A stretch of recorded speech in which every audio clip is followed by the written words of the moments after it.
최근 5년 동안 국내에서 발생한 자동차 급발진 의심 사고가 417건에 달하는 것으로 조사됐습니다. 지난해엔 정부가 민관 합동조사반을 꾸려서 공개 실험까지 했지만 자동차의 결함 때문인지 운전자의 실수 때문인지 속 시원한 결론을 내지 못했는데요. 이런 가운데 급발진의 원인을 밝혀줄 기술이 개발됐다는 주장이 나와서 눈길을 끌고 있습니다. 이 기술을 개발한 자동차 급발진 연구회 회장 대림대학교 김필수 교수 연결해서 자세한 말씀 들어보겠습니다. 교수님 안녕하세요. 네, 안녕하세요. 예. 네. 지금 국내에서 급발진 의심 사고 해마다 늘고 있는 거죠? 늘고 있습니다. 사실 근본 원인은 해결은 안 되면서 또 블랙박스 장착이 상당히 많이 늘어나고 있거든요. 예. 그러다 보니까 영상이라든지 음성 같은 거 보게 되면은 실질적으로 급발진이라고 의심할 수밖에 없는 경우도 많고요. 예. 또 가솔린 엔진과 자동 변속기 기반이 거의 대부분 급발진이 생기기 때문에 이 부분들은 점차 증가할 수밖에 없다. 해결책은 없는 상태에서 차는 공급되고 또 간접적으로 확인할 수 있는 부분이 많아지기 때문에 그러나 실제로 이거 말씀하신 거는 신고되는 부분이기 때문에 예, 그렇죠. 저희는 최소한 5배에서 10배 정도로 보고 있습니다. 신고 안 되는 것이 워낙 많기 때문에요. 예. 그런 측면에서 생각 이상으로 상당히 많다 그렇게 볼 수도 있고요. 예. 그러나 그중에서 저희도 한 80% 정도는 운전자 실수라고 보고 있고요. 네. 나머지 20%가 진짜 급발진 운전자의 의지와 관계 없이 차량이 움직였다 이렇게 판단하고 있습니다. 10건 중에서 한 2건 정도는 급발진으로 볼 급발진이고 8건 정도는 실수 쪽이 아닌다. 실수일 가능성이 높다 이렇게 볼 수가 있습니다. 이렇게 보고 계시는군요. 네. 근데 우리나라와 일본 차가 급발진 의심 사고가 특히 많다고 하던데 이건 왜 그렇습니까? 꼭 일본 차 우리나라만 해당되는 건 아니고 미국도 해당이 됩니다. 그렇군요. 네. 왜 그러냐면은 이 말씀드린 가솔린 엔진과 자동 변속기가 거의 다 공급돼 있고요. 네. 유럽 같은 경우에는 많이 안 생기는 이유가 2대 중에 한 대가 수동 변속기가 장착돼 있어서 아예 급발진이 안 생기고요. 또 전체 중에서 2대 중에 한 대가 승용 디젤차입니다. 예. 디젤 쪽은 시스템 자체가 틀리기 때문에 거의 발생을 안 하고요. 예. 가솔린 엔진 쪽인데 그러다 보니까 유럽 쪽은 실질적으로 발생하는 건수가 상당히 적은데 우리나라, 일본, 미국 쪽이 상당히 많이 발생을 한다 볼 수가 있죠. 예, 가솔린 엔진에 자동 변속기를 장착한 차량에서 지금 발생을 하고 있는 거예요. 예. 네, 맞습니다. 근데 지금 우리 정부가 지난해 민관 합동조사반 꾸려서 급발진 재현 실험까지 했는데 당시에는 현재 기술로서는 급발진은 없다 이런 결론을 내린 거죠.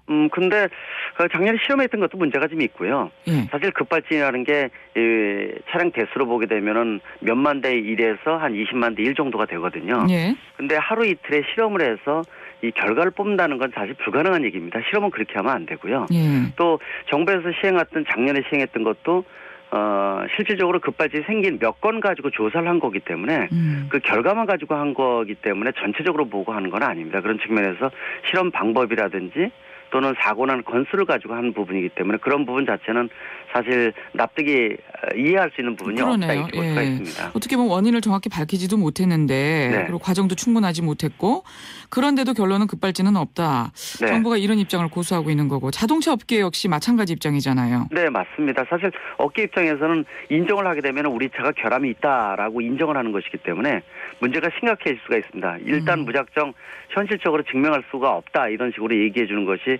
업체 입장에서는 당연하다고 볼 수가 있습니다. 예. 그러니까 지금 급발진 의심 사고 대부분이 운전자 과실로 판단이 되고 있는 거죠. 맞습니다. 100%라고 볼 수가 있습니다. 100%. 사실 미국도 소비자 중심으로 돼 있지만은 어느 정도 보상이 이루어지는 경우가 여러 건이 있는데요. 이 경우도 자동차 업계에서 그 결함이 있다라고 인정하는 게 아니라요. 도의적 부분이라든지 또 예를 들어서 소비자가 얘기하는 거에 대해서 제작자 측에서 증명을 해줘야 되는데 그 부분을 하지 못하고 있기 때문에 보상을 해주는 결과지 실질적으로 결함이다 이렇게 인정을 해주지는 않고 있다는 부분이 이거죠. 그래서 사실 저희가 이번에 한 것도 운전자 실수냐 자동차 결함이냐에 대한 것들을 얘기가 많이 있기 때문에 그렇다면 장치를 통해서 명백하게 입증을 해보자라는 측면이 상당히 강하다고 볼 수가 있습니다. 그러면요. 교수님 블랙박스나 CCTV 같은 경우는 급발진 책임 소재 밝히는 데는 도움이 안 되는 건가요? 실질적으로 어저께 발표를 하면서 저희가 일반에 설문조사 한 것까지도 발표를 했는데요. 일반 소비자 입장에서는 급발진 관련돼서 의지할 수 있는 부분들이 1, 2위가 블랙박스하고 CCTV라는 거죠. 의지할 수가 있는 게 이것뿐이 없기 때문에 그렇다는 얘기거든요. 근데 블랙박스라는 것은 앞에 영상이라든지 실내에서의 음성 같은 거 정도만 이 녹음돼 있기 때문에 이거 가지고 사실 완벽하게 밝힐 수 있는 부분은 아니거든요. 제일 중요한 것이 운전자가 가속 페달이냐 브레이크 쪽 이걸 확실히 밟았는지 안 밟았는지가 상당히 중요한 부분이거든요. 그런데 CCTV나 블랙박스는 그런 부분을 볼 수가 없기 때문에 간접적으로 심증은 가지만 물증이 없는 경우가 상당히 많기 때문에 100% 폐쇄할 수밖에 없다 이렇게 볼 수가 있습니다. 예. 그 사고 기록 장치라는 게 있다면서요? EDR? 네. 예. 그 EDR이라는 게 있는데 미국도 의무화를 공개를 했고 우리나라도 공개를 추진했지만은 지금 3년인가 유예를 시켰습니다. 이 EDR이라는 것 자체가 우리말로 자동차 사고 기록 장치인데요. 한 가지 착각하는 게 있습니다. EDR 자체만 의무적으로 공개하면은 누구 책임인지를 알 수 있다라고 착각하는 경우가 아직도 우리나라한테 굉장히 많이 있거든요. 근데 제가 EDR을 10년 이상 봤지만은 EDR은 사실 자동차 제작사에서 에어백이 터질 때 전개하는 과정을 보기 위해서 놓은 장치입니다. 이 장치가 외국대에서 어떻게 보면 사고 기록 장치다 이렇게 좀 나와 있는 건데 에어백이 터지지 않으면은 이거 기록이 안 되고요. 또 제일 중요한 게 EDR이 설사 볼 수 있다고 하더라도 여기에는 운전자가 실제로 가속 페달을 밟았는지 안 밟았는지를 알 수 있는 신호가 없습니다. 결국은 뭐 그런 얘기도 있죠. 이거 EDR 자체는 자동차 제작사한테 면죄부만 주는 거다. 오히려. 결국은 EDR이 나온다 하더라도 100% 운전자가 폐쇄하는 것은 당연하다고 볼 수가 있습니다. 아, 그렇군요. 네. 그러니까 지금 이 EDR을 공개하도록 하는 법만 있으면 뭔가 좀 사고 규명에 도움이 되지 않을까 하는 그런 의견도 있는데 교수님 말씀 듣고 보니까 그렇지가 않네요. 아무 의미가 없습니다. 그거는 아무 의미가 없고요. 실제로 의무 공개하는 것은 운전자 입장에서는 이거 제작사만 볼 수 있는 건데 혹시 데이터를 조작하는 거 아닐까라는 의구심을 가지고 있기 때문에 그래서 공개하는 것이지 이거 자체가 급발진이 누구 책임이냐라는 어느 쪽 책임인가를 알려주는 이런 장치는 아니라는 것이죠. 분명히 이 부분을 강조하고 싶습니다. 그나마 또 공개하는 것도 유예가 됐다고요? 맞습니다. 그래요. 그러면요. 교수님 이번에 자동차 급발진 연구에서 개발한 장치는 어떤 건가요? 사실 이 장치는 특별한 장치라고 볼 수도 없어요. 어저께 기자회견에서도 몇 번 강조를 했던 부분이 그거고요. 이 장치는 특별한 사람이 아니라 조금만 이쪽에 상식을 갖고 있고 이쪽에 그 종사하거나 장치를 개발하는 사람 입장에서는 간단히 개발할 수 있다 이런 얘기를 제가 몇 번이고 말씀드렸는데 그 이유는요. 지금 2009년 즉 거의 뭐 2010년 이후부터 나온 차량에는 OBD2라는 장치가 들어가 있습니다. OBD2라는 게 뭐냐면요. 차량을 나올 때 차량 시스템 상태를 진단하거나 아니면 고장이 나게 되면은요. 운전자에게 알려주는 장치입니다. 즉 계기판도 나오지만은 운전석 좌측 밑바닥에 커넥터가 있는데요. 이 커넥터를 통해서 이 차가 무슨 문제가 있다라는 신호를 알려주는 신호 커넥터가 있어요. 이걸 OBD2라 그러는데요. 이 OBD2 단자에는 의무적으로 아까 말씀드린 가장 중요한 가속 페달을 얼마큼 밟았는지 브레이크를 밟았는지 또 차량 속도가 얼마큼 되는지 이러한 수십 가지 정보가 의무적으로 나오게끔 돼 있는데 이 신호만 활용하게 되면은 운전자 실수인지 자동차 결함인지를 알 수 있다는 거죠. 그런데 그 신호를 이용을 지금까지 안 했다는 것도 참 이해가 안 되는 부분이가 있고요. 그래서 2009년 이후부터 나온 차량 매년 우리나라 같은 경우에 100만 대 정도가 되는데 누적된 대수가 한 4,500만 대 되거든요. 이 최신의 차량은 모두 다 우리가 운전자 실수인지 자동차 결함인지를 알 수 있는 신호가 운전석 좌측 밑에 나와 있으니까 이 신호를 제대로만 활용한다면 얼마든지 이 판명을 할 수 있다 이렇게 강조할 수가 있는 거죠. 그러니까 이 신호를 활용할 수 있는 OBD2라는 신호를 활용할 수 있는 장치를 개발하신 거예요? 맞습니다. 그래서 이 장치가 특별한 것이 아니라 얼마든지 이쪽에 장치를 개발하거나 이런 업체 입장에서는 저희가 보기에는 뭐 한 2개월 정도면 충분히 이 장치 개발하고요. 그리고 특별히 이 장치에 대한 것들도 뭐 어떤 특허나 이런 것도 걸 필요도 없고요. 누구나 할 수 있는 건데 이 부분을 안 했다는 것 자체가 이해가 안 되는 부분도 있고요. 그러니까 4, 5년 동안 4년 전에 충분히 할 수 있는 부분이 있었다. 활용하면 됐다라고 볼 수가 있는 거죠. 말씀대로라면 굉장히 또 간단해 보이는데요. 그리고 또 기본 원리라는 게 다 이미 나와 있는 건데 근데 왜 자동차 업계가 이런 생각 못 했을까요? 근데 그런 부분도 이해가 안 되는 부분도 있습니다. 미국도 마찬가지라고 볼 수가 있고요. 저희가 차를 보게 되면은 OBD2가 최신에 지금 나오는 차는 모두 다 들어가 있습니다. 신호를 다 꺼내 볼 수가 있어요. 근데 이 부분을 사실은 환경이라든지 이런 걸 강조하면서 생긴 게 OBD2이기 때문에 OBD2하고 이 자동차 급발진에 대한 연관관계에 대한 부분들이 직접적으로 생각을 못하는 경우도 나올 수가 있고요. 그러나 이미 작년 같은 경우부터 보면은 일반 업계에서는요. 이 신호 활용하는 것에 대해서는 다들 알고 있습니다. 주변에서. 근데도 안 했다는 거예요. 그렇죠. 그리고 일부러 안 했을 가능성도 있어요? 맞습니다. 그런 부분도 있다는 거죠. 사실은 누가 방울을 달기 싫은 겁니다. 이미 35년 누적된 부분이고 판도라의 상자라고 볼 수 있을 정도로 상당히 심각한 부분인데 이거를 어느 업체고 나서서 직접적으로 하기에는 껄끄러운 부분이 너무 많다는 거죠.